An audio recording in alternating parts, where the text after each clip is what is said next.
It's Laura Eubanks of Design for Serenity with your succulent tip of the day and day 6 in Rancho Santa Fe and the anatomy of a design concept. See what we have here, this little narrow bed. This is front and center curb appeal.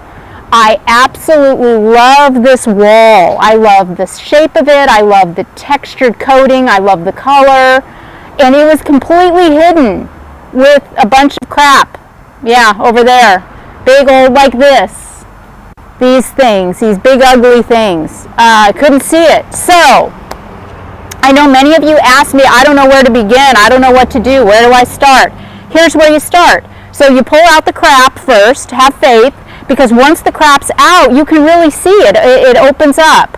So the landscape opens up and you're inspired. So the first thing that I did in this situation is pull in some boulders, which are just randomly thrown around. I don't care because they're small enough that I can move them as I need to. So I knew I'd need about this many.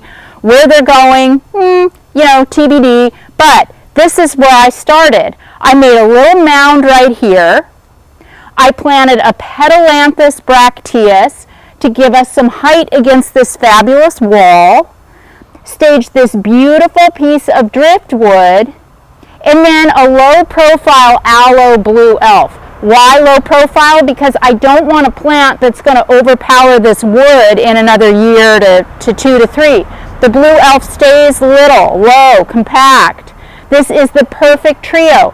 Now, I don't know, think about it. If we just took out the boulders, threw down some pebble and walked away, we would be far and away in better shape than we were when all this crap was in here. This is so pretty, right?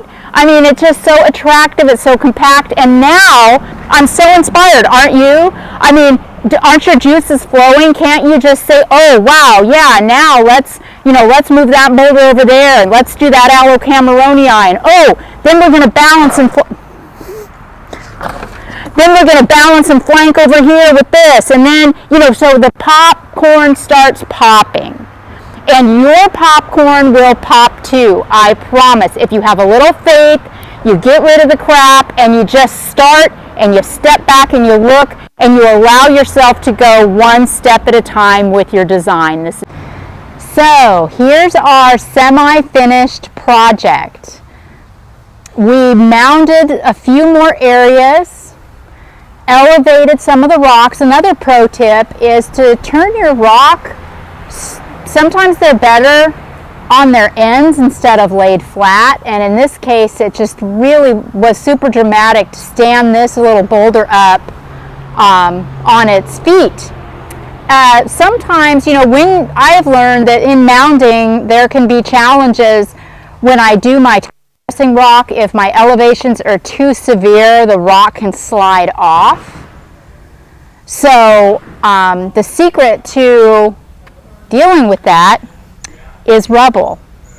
And you can take an area where you anticipate it may be a little steep or there may be some runoff, and just tuck some rubble up in there like that.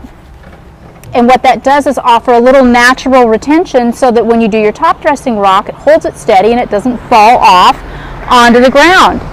And that rubble rock looks amazing too in your design. So basically you can see that we've got some irrigation that still needs to be dealt with. There's a big company that does it for Kurt. Greg won't be doing the irrigation. And I'm like a mother hen. I'm so worried about my babies and them being irrigated properly, but I'm sure these gentlemen know what they're doing, so I have to have some faith. They're going to come back in and run that subterranean drip all through the design. But I just want you to notice how beautiful and balanced these plants look against this gorgeous treated wall. Succulents just work here in Rancho Santa Fe too. They're just showpieces with this dry stack rock retainer and all of the boulders. Just wait until we get the top dressing in here. It is going to be off the hook. This has been Laura Eubanks of Design for Serenity, reporting from Rancho Santa Fe on day 5. Day 6 with your succulent tip of the day.